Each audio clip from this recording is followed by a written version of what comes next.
My name is Dr. Wendy Talley, and I am all the way from Los Angeles, California, here just for you. So I'm excited, and I'm glad the weather is close to what I'm used to. I was a little concerned because I'm a city girl. Okay, we're spoiled. We don't know how to handle weather. We don't wear the appropriate clothes at the appropriate time. It's just whatever's cute that day, all right? Okay, Uggs with shorts doesn't work, all right? So thank you all. I know, you've seen it. I'm with you. I know, you're so tired of it. I am too. So thank you all for being here. We're going to have such an amazing kind of conversation. We are running a little bit behind, but we're still going to get you all the information that you need.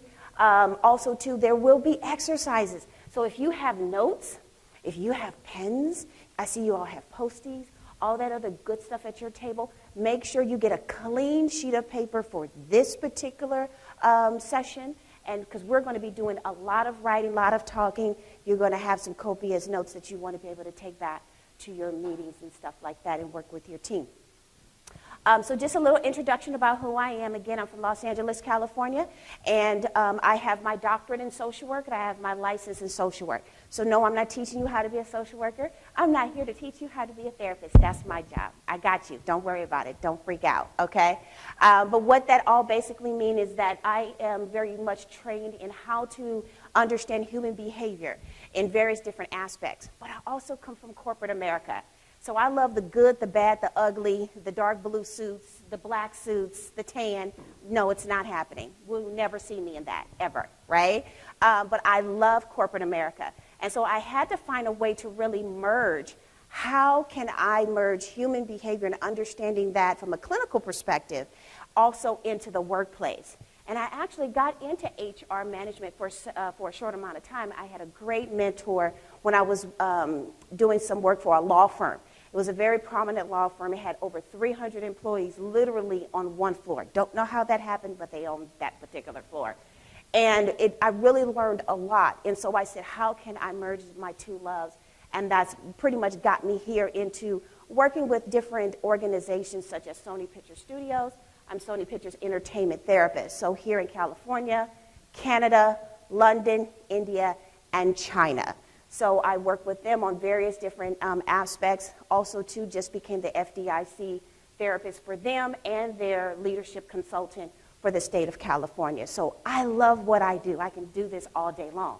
And so being here with you is just such a time like this to really help you all to be able to coach your managers and leaders on how to best deal with problems, deal with disruptors and things like that. So that's what we're going to be able to do as we talk about communicating, for impact. We want to be able to coach. We want to be able to help them learn how to actively listen and to do some reflective questioning. But if you don't know how to do that or you haven't practiced it in such a long time, then guess what? They're not going to know. And as our world is constantly changing, okay, and we are evolving, we're moving and we're shaking in so many different areas, we're constantly having to figure out what exactly do we need to do, okay? So first things first, with any type of training that I do, keynote speaking or anything, I always talk about setting intentions. Raise your hand if you heard about setting intentions. Good. All right. So I love this group. Okay. So I want you all to take a moment on your sheet of paper, and I want you to choose 2 out of the 4 things that you see there on the screen, right? I want you to choose 2 intentions, and I want you to take 60 seconds to write on both of them right now, right? So do that for me right now. I want you to set your intentions for this environment. Whenever I start anything in my life, personally or professionally, I always have an intention, right? And sometimes I sit down at my bedside, and sometimes I do it. Sometimes I sit with my cup of coffee and my buttered toast, like my mother used to do with us in the kitchen, and do that. Sometimes I do it while I'm in the shower. Sometimes I do it when I'm getting my son together, to take him to school. Sometimes I do it when I'm driving in the car.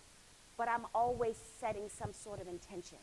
So when I came here today, when I got on the plane, there was an intention. When I was flying, there was an intention. When I exited the plane, there was an intention. When I got here at the hotel, there was an intention. when I woke up this morning, there was an intention, because I need to lead my life in intentions. Because back at home, I have 12 people that work for me, and I have 2 satellite offices in 2 different states, and I have to be intentional for every space that I'm in, every space that I'm in, because I don't know what's going to come to me at that moment in time. So when you wrote out your intentions, as you're writing out your intentions, I want you to be selfish for me. I wanted to give you full permission to be full of yourself right now. I do. I want you to be so full of you right now when you answer those intentions that you're so grounded, that you're ready to make a mark. Because it's about you. See, a lot of times when we're in this space, we're so giving out, and we're always serving others. We forget to serve us at the first top of the day, right? Because we woke up to 300 emails. We woke up to phone calls. We woke up to problems. But guess who has the control before you click the email? Guess who has control before you pick up the phone, before you make the call? You do. You're in the room. Your boss is not there with you. Your managers are not there with you. They're not there. You. So you get to decide, how long do I need to set my intention for what's to come? How strong is my foundation? So I want each and every one of you, whether you see me again or not, whether you hear my voice again or not, you heard that Dr. Wendy Talley told me I have full permission to be full of myself when I wake up in the morning in my own day. Give yourself that moment. Sounds good? Awesome, awesome. Okay, so why are we here? Why are we here? We're here to be able to equip you on how to coach the individuals that you are constantly working with, leading, to be able to resolve problems, old issues, new issues, disruptors, problems. We know the 80-20 rule, right? Those of you who raise your hand if you know the 80-20 rule. Okay, so I learned, now remember, I'm a social worker, so I don't know, I was never trained in this. What I did was I actually got trained because I was interested, because I love corporate America, and I went outside of my current foundation to get this training. And what I understand about the 80-20 rule is that 80% of the time, you all know this, you're always dealing with problems. You're not dealing with your work. When I was a supervisor at the Department of Veterans Affairs for 5 years, and I was there for 10 years, I was a supervisor of many of the other supervisors. Mind you, we were on the same level, but because I understood behavior, I understood how to communicate with others, they actually had me always training them and the new supervisors that came in. And what did I always train on? Let's first talk about problems. Welcome. I'm glad you got your paycheck. Now let me teach you how to deal with problems 80% of the time that you're here. And the other 20% is going to be your best workers burnt out, complaining, and possibly leaving. Like, I'm dealing with that? Yes. That's what you're dealing with. And so I had to coach them and guide them and equip them on how to deal with that. And really understood what their positions were. Is that you're not a boss, but you are a leader. And you have to lead people and influence others and bring them up and guide them so they learn how to course correct in the process. We have learned, can we say that we have learned how to pivot in the last 3 years, maybe 2.5? We have learned how to pivot probably better than most ballerinas on a stage, right? I used to be a ballerina, so I know what it's like to pivot, okay? So we want to be able to learn how to do that, and that's why we're here. And with so many things that are going on in the world right now and how it's impacting the workplace, it is going to be you that's going to keep everybody grounded. We need all of you. I need you, right? So that's why we're here. Because when we think about, this concept of dealing with issues, we can see that 60% of the people that come into the workplace are not trained on how to deal with problems. We could talk about it, but we're not effectively trained. I have found, you can agree with me, I have found that I spent more time when I was a supervisor at the Department of Veterans Affairs with over 4,000 employees on one large campus over in Los Angeles, California, that very rarely did they ever have training on conflict resolution. Very rarely. They told us to deal with it, but how? And then when we attempt to deal with it in our own space, because how do we do that? We actually resolved it the way that we did when we learned we were at home. So our parents taught us conflict resolutions, good, bad, or indifferent. But if our workplace don't know how to teach us during the workplace, what happens is we're going to pull from our home life, and that's how we're going to deal with it, and try to dress it up and make it look pretty. But that's what we do. So we need to be able to make sure that they learn how to do that. Because 85% of the employees are going to experience some sort of conflict. And then those managers are going to be calling you all to figure out what to do.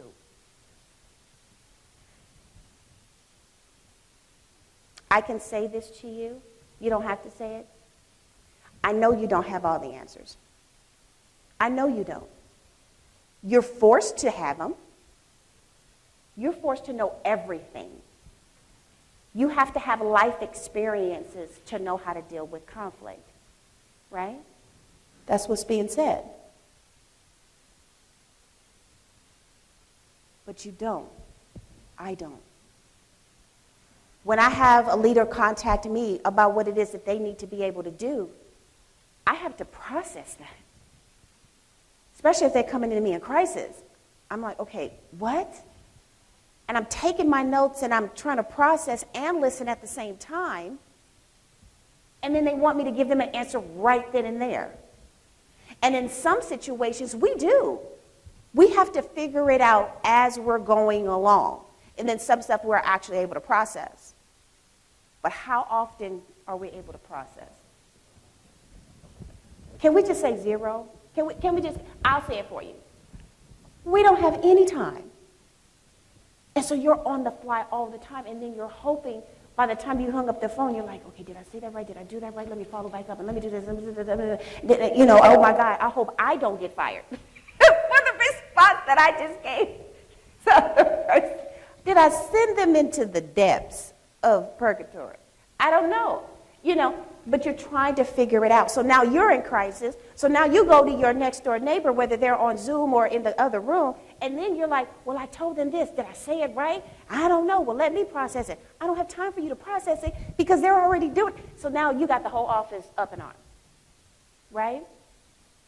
And so we need to be able to be better equipped so that we can be able to handle that. Because data is constantly showing us, as you see here on the screen, that we're always dealing with conflict. All the time. It's constant. It's part of the data. As you all run data on what's going on in your different grocery stores and things like that, what your managers are giving back to you, you're constantly running this data. And this will be good for you all to be able to take back and say, okay, what are we doing? Where are we spending our most time? And what type of conflict are we dealing with? And if we've dealt with the situation before, we tried to resolve it before, and it didn't work, let's look at what can we do differently so that we can be able to course correct. You got to do that at all times. Because if you don't course correct, you're going to find that people are going to have clashes. Take a look at one of the data points that are on here. It's 49%. 49% of our employees are not aligned well. Our managers are not aligned well because of their personality and their belief system. We don't pay attention to that. We get someone like me through EAP and say, go to Dr. Wendy and have her fix you. Well, last time I checked, I wish they still had economics and workshop back in the school, but they don't do it no more. But anyway, I learned how to fix a catalytic converter. I learned how to do that at 16. Don't ask me why. My father just wanted me in that class. I'm like, Lord, why this man is doing this to me? Okay, but I know what I'm doing now. I don't have to be, call my husband all the time. I know how to change a tire. But nobody taught me about personality. Nobody taught me about work culture. No one taught me that. Even when I was in college, they don't teach this. So you're always dealing with personality conflicts. So if you're not in alignment, if your managers are not in alignment with the type of culture, you're going to be dealing with conflicts. As I work with the folks over at So Many Pictures, because it's entertainment, you kind of expect them to have some colorful personalities, we should say. All right, that's what make movies. All right. But corporate part of entertainment deal with a lot of narcissism. Narcissistic leaders and bosses. And I feel like I'm running a race because I'm fixing one over here and I'm doing this over here. So we got to pay attention to those things. So when you're talking to the people that you're working with and you're having to help them resolve their problems, because I come from the veterans, culture, boots on the ground, they're the ones that's organizing and managing all the different grocery stores and things like that. You got to hear them from their perspective. So they're operating in two different cultures. Watch this. They're operating in a culture where you're sitting, and then they're operating in the culture from where they're sitting in the store. So they're constantly pivoting, right? And so we got to pay attention to that. So we want to make sure we understand what is active listening. I am sure you've had some training on this. I'm sure you have. But let's really look at it for a moment about being a really good listener, right? We want to be a really good listener and be in tune, okay? I'm not here to teach you how to be me. You don't have to be a therapist. You don't have to be a counselor. That's not what I'm here for. But coaches are very good listeners. They know how to ask the right questions. So you have to be in tune with what it is that you are trying to convey. So look at those two questions. Where are they coming from and what are they trying to say? That's in your mind. These are the questions you want to ask when you get that phone call and you having to deal with a crisis, especially during these times. You want to ask yourself, what am I listening to? How am I showing up? What am I paying attention to? So you got to make sure you prepare yourself. Sometimes you can be in the midst of an email, you're working on a report, you're multitasking on something, and somebody, your secretary didn't forward something over to you or what have you, or you had to log into a Zoom meeting and they just dropped something in your lap. You got to always stay prepared. Always stay prepared. Always ready to stay focused. That's what you're going to want to be able to do on a consistent basis. And holding yourself in alignment to at that moment right now. That's what you want to be able to do. And how you show that you're listening is what? Who can tell me? How can you show somebody, whether you're either on the phone, Zoom, or in person, that you're listening? Yes. Okay, so repeat, paraphrase. What else?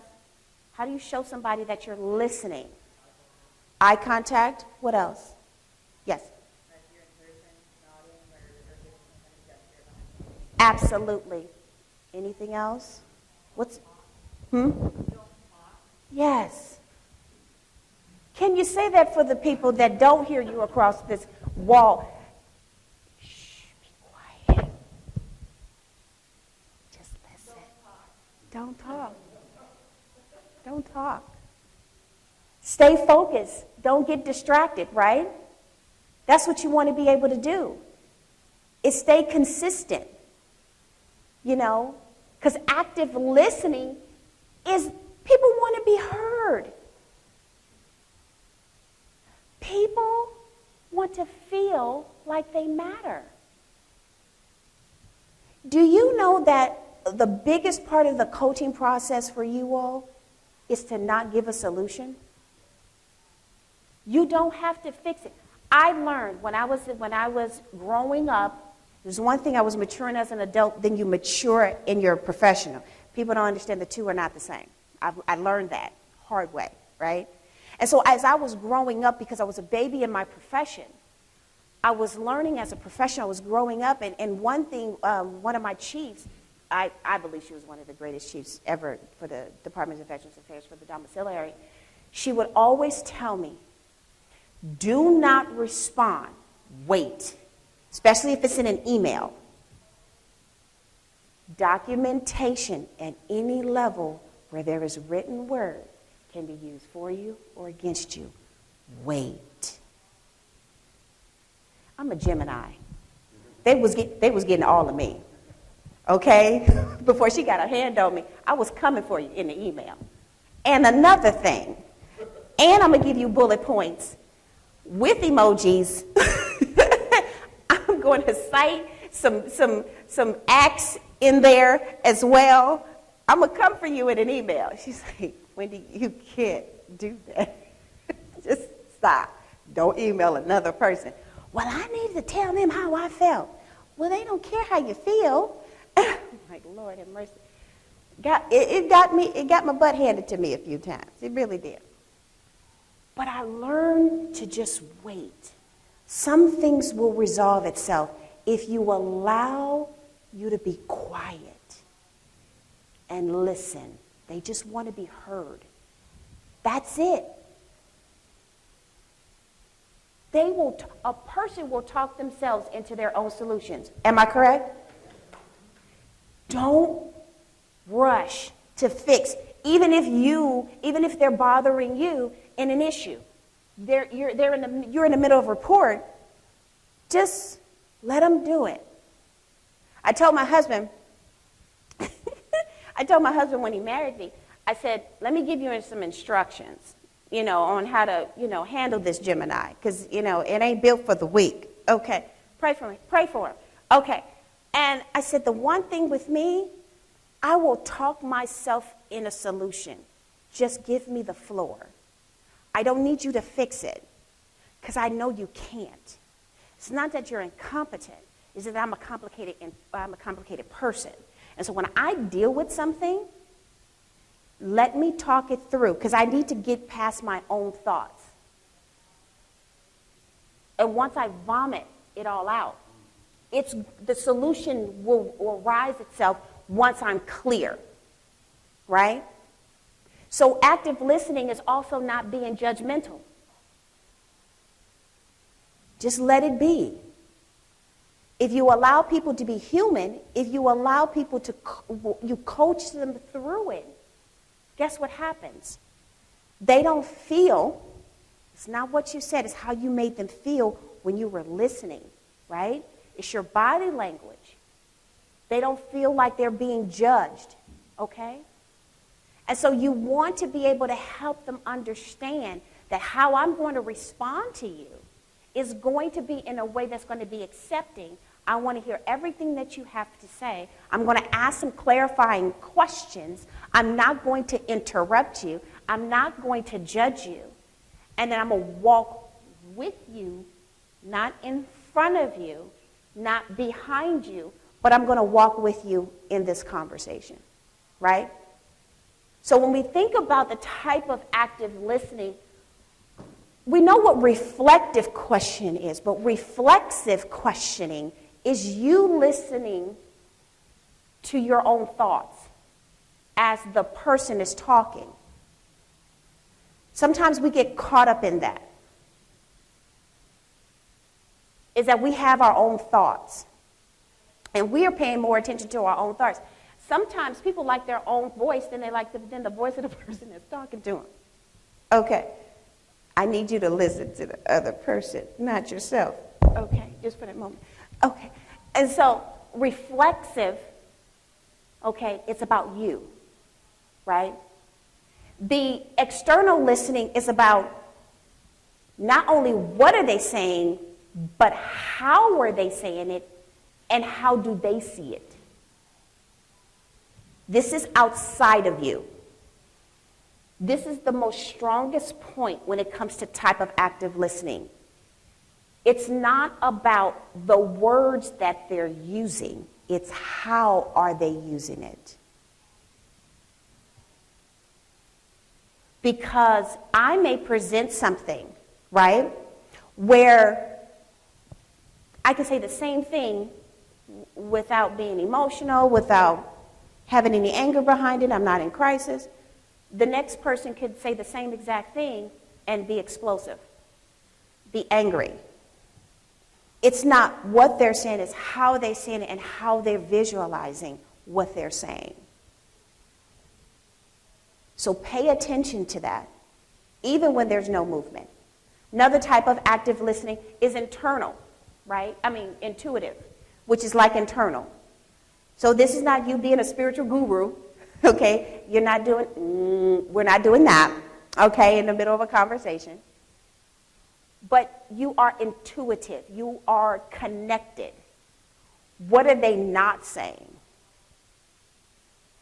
What are you hearing past it? Because some people will run you in a circle in a conversation. You already heard the problem. You heard past them already, but it didn't take them 20 minutes to get there. You want them to get there a little bit quicker. So we got some clarifying questions you'll be able to ask. I'll talk to you about that. But this is you being intuitive. And then lastly, holding the space. Write these 3 steps down. That has saved my life. It has saved many coaches' careers, managers, leaders, directors. It has helped people. Do these 3 things.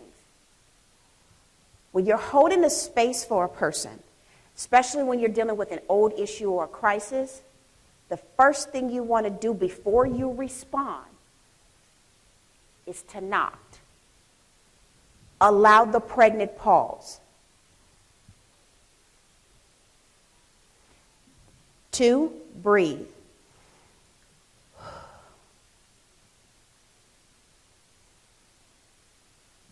3,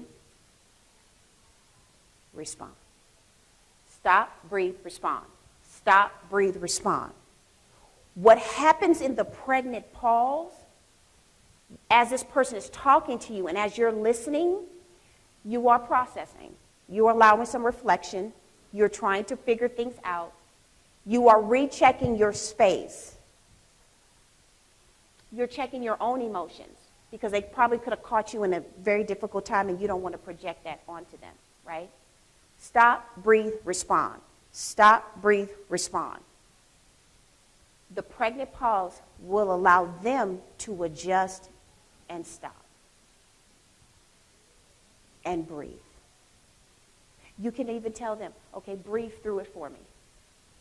Okay, now let's think about this for a moment and then respond. Yes, question.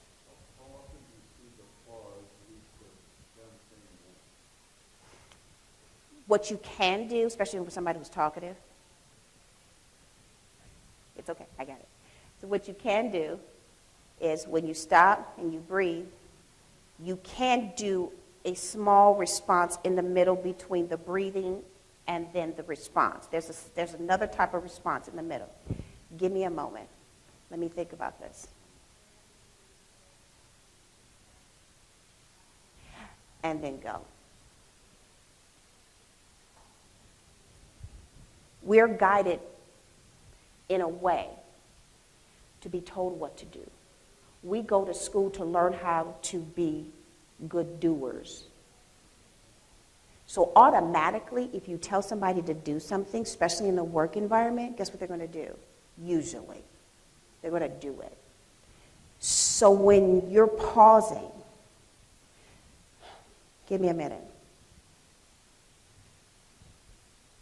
They're going to stop with you.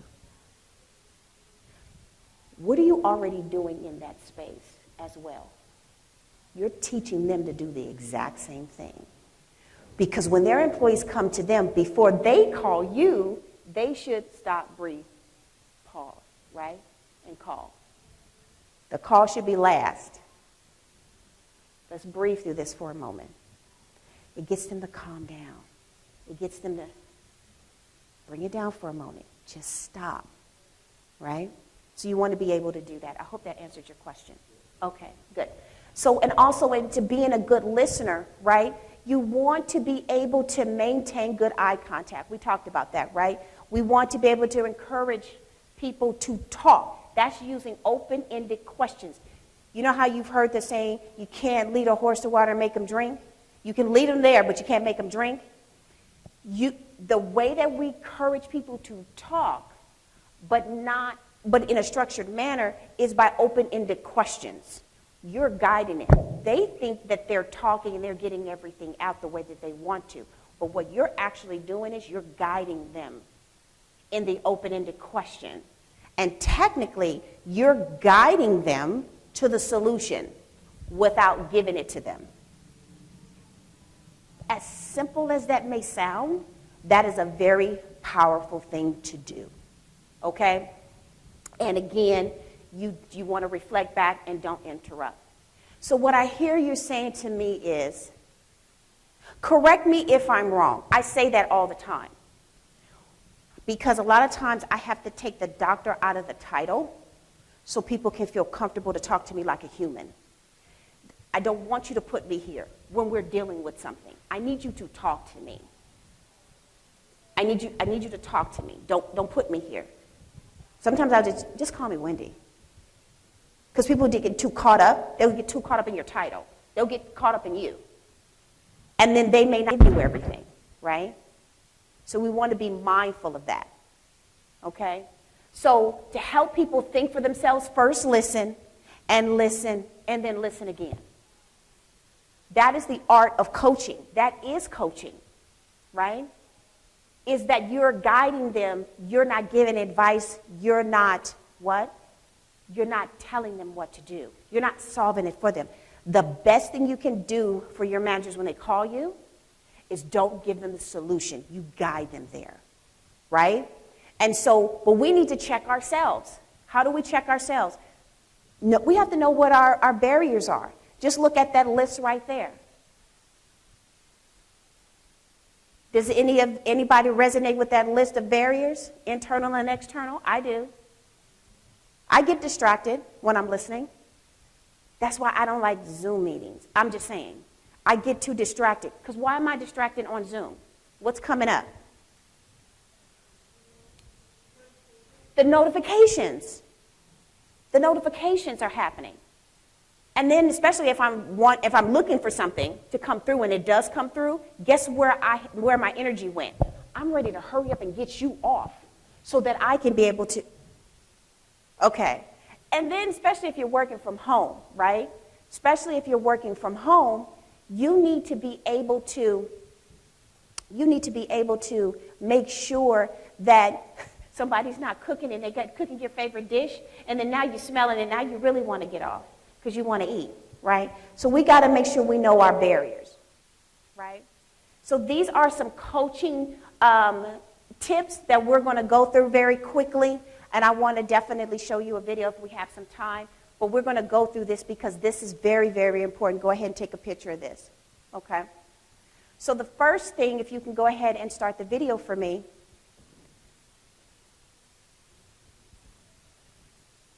As you're watching this video, right, you are going to hear him talk about some quick tips on how can you as a coach in that space be able to listen in the process, right? What I want to talk about is Turn it some up. coaching competencies. Right? So this first one, right? Coaching presence. What do you mean by that? Real simply, who do we need to be in this conversation? Or who do I need to be in this upcoming event? You know, it could be a DAB, could be a negotiation with our industry counterparts. It could be the knock at the door and somebody says, hey, Dick, you got a moment? I wonder if you could be a thinking partner for me on this. So it gives us the chance to kind of stop, think about, who do I need to be in this conversation? There is a great technique by Richard Strozzi Heckler called centering. And so it's kind of centering in the moment. You know, forgetting about that last email, forgetting about that conversation, forgetting about whatever, and just prepare to be in the moment for this event, this conversation, whatever. All right, I'm ready. Okay, good. I'm ready. Okay, I'm good. ready. So Strozzi Heckler invites us to center along our three dimensions. So first off, feel your feet flat on the floor. All right. Really ground yourself. All right, I feel grounded. Feel your posterior in the chair. Feel the back of the chair. Check your spine. We're first centering along the vertical axis. Okay. Check Feels your, different already. Yeah, check your chin. You know, is it up sort of arrogantly looking down the nose, or is it sort of level? Check your jaw. Maybe there's a little tension in there. Kind of loosen the jaw. That's our length dimension. That's our dignity. Move to our width now, our shoulders. Check your shoulders. Are they sort of hunched up in a protection mode, or are they relaxed? Okay. Width, that's our belonging. Think about your breathing in this mode too. Are you breathing, or have we stopped breathing because AT&L has asked a question and we're trying to figure out what the answer to that is, right? So that's our belonging dimension. We belong in this conversation. We belong in this meeting. We belong on this program. Lastly, check your depth. You know, a lot of times, because we come from hunter-gatherer, a lot of times our focus is out front and scanning the horizon for food or prey or threat, right? But think about your back, too. Think about what's behind you. Doug Silsby loves to use the metaphor of a huge dinosaur tail. So think about a brontosaurus that has this huge dinosaur tail. Cannot be knocked off center. So, did you all see how he did that? All of it had to do with what? Your body. Just to even start. So when we think about coaching, it's how we're positioned, how we're sitting. You can even tell somebody when they want to talk to you, they can call you or Zoom you. You could be adjusting, getting ready to listen. All right, okay, we're together. Just like you're getting ready to get into a car, you got to adjust. You got to make sure you're centered and focused. You have to come prepared to listen with curiosity. You got to come prepared with those active listening skills, right? Go ahead and play this one for me. So when we think about presenting ourselves into the space, you have to come prepared, ready to receive and be open. A lot of times I teach a lot of folks when it comes to wanting my attention, I will always say to them first, ask me if I can receive you. Do I have the bandwidth? That's a lot of coaching that I do with a lot of my therapists. Do I have the bandwidth to receive you at this moment? Because I don't know if I can. You guys won't say that. What you'll do is they'll probably just come out and say, oh my God, blah, blah, blah, blah, blah. They just start talking on the phone. Okay, wait a minute, pause for a moment. Where are you? What's going on? Okay, let's go ahead and start. You're adjusting them to get them ready to talk, okay? Go ahead and play this one. It's called a coaching culture. Yeah. Right? Which is that's not an easy thing. You know, part of this whole online tool with the videos and all that sort of thing is a way to perhaps support such a culture, or perhaps indicate what that culture, the kinds of things such a culture might exhibit. But I want to talk more about this coaching culture, because we often say in coaching, right, you'll knock on the door, and I come in, I want your help, boss, and I lay a box down. It is my box, right? And we talk about, well, if it's more of a mentoring stance or a directive stance, your focus is down here on the box, and you're going to help that person unpack it. Or if anything, you're going to unpack it for them and say, try this. Then we talk about with coaching. Now my focus is going to be on you, and you unpack your own box, and I'm going to challenge you to do it.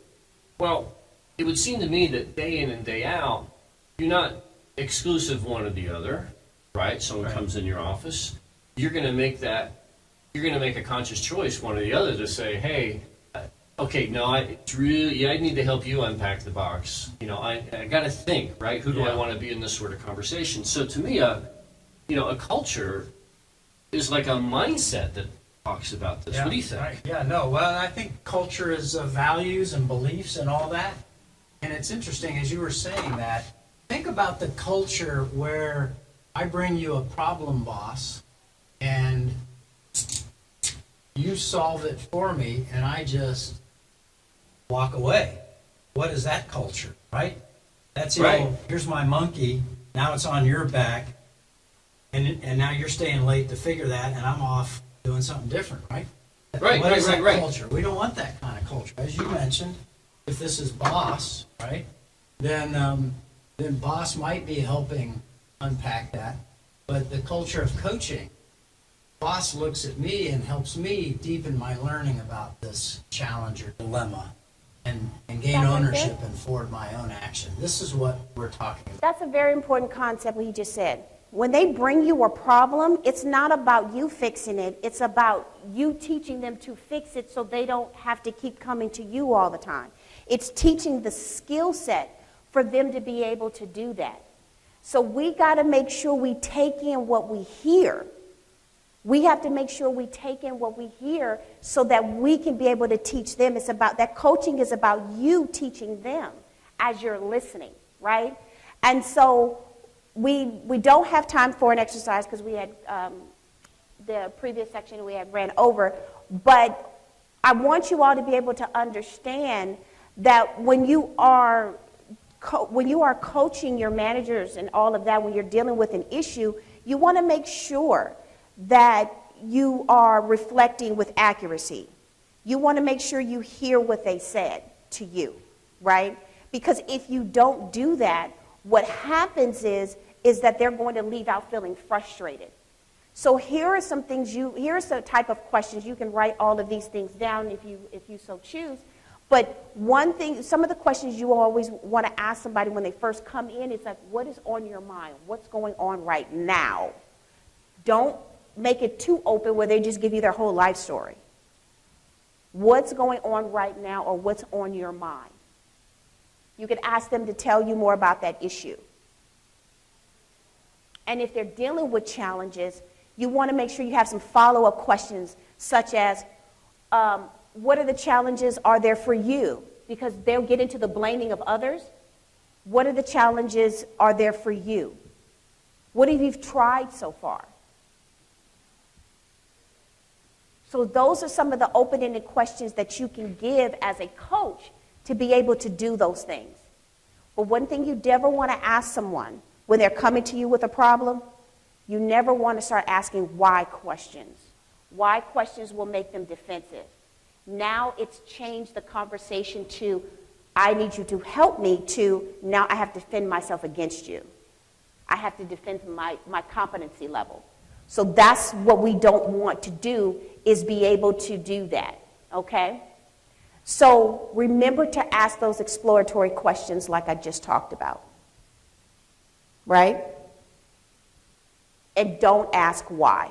So here's some lists, you want to take a picture of this slide, of some other great questions that you can ask.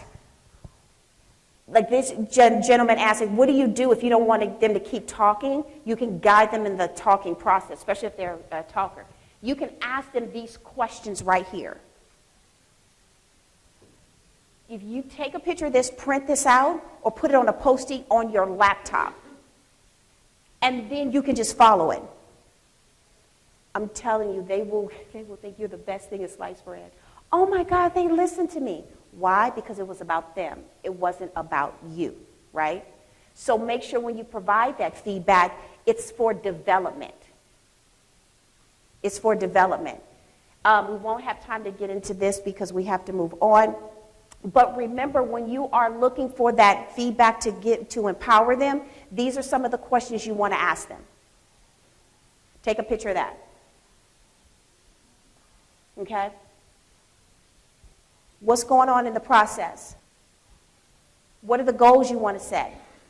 How do you want to overcome this? And what's the plan of action? Okay? So you want to make sure you're always coaching. ABC, always be coaching.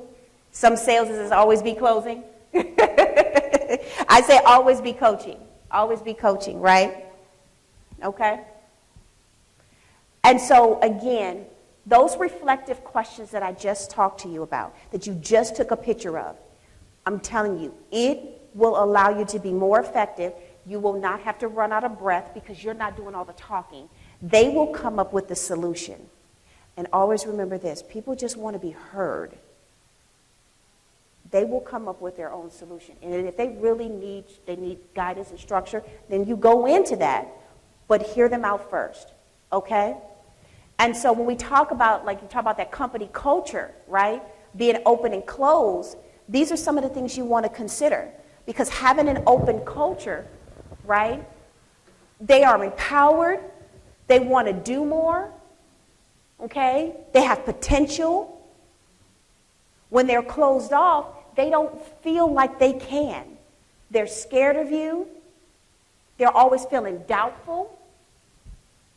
They don't like change. Change don't like them. So this is very, very important for you all to understand is check your culture. Check the culture of each one of those sites. Is it an open culture? Is it a closed culture? And walk through that space. Okay? So when you're helping your leaders through troubled waters, right? Key is the coaching. Everything that we just talked about is a coaching. And I will definitely make sure you get these slides so you can have it, so you can review it. You all need this. This is not for me. I didn't design this for me. I designed this is for you. So you can constantly keep reviewing it and going over it over and over again. Okay? So these are the ways for you to help your managers. Is to be visible, face the reality, help them feel like they have a sense of control when they're out of control. You model the behavior, right? Encourage them, collaborate with them. Walk with, don't stand in front. Don't be a boss, be a leader. Empower. Empower. Because leadership are all of these pillars right here. It's about you first showing up as a leader. It's about you being committed and understanding your purpose so that you can be able to fulfill that purpose. And so leaders can be a bridge over troubled waters for themselves, the people in the organization and their collective efforts. By understanding and executing some basic roles, their chances of doing this increases dramatically. This should be like a picture in your office. This should be part of your signature line in your emails. This is powerful. This is a very powerful thing because you are that bridge for them. Right? Any questions? I will be staying back and talking to you all more, and I will be here for those breakout sessions. But these are the key takeaways from today. My name is Dr. Wendy Talley. Thank you.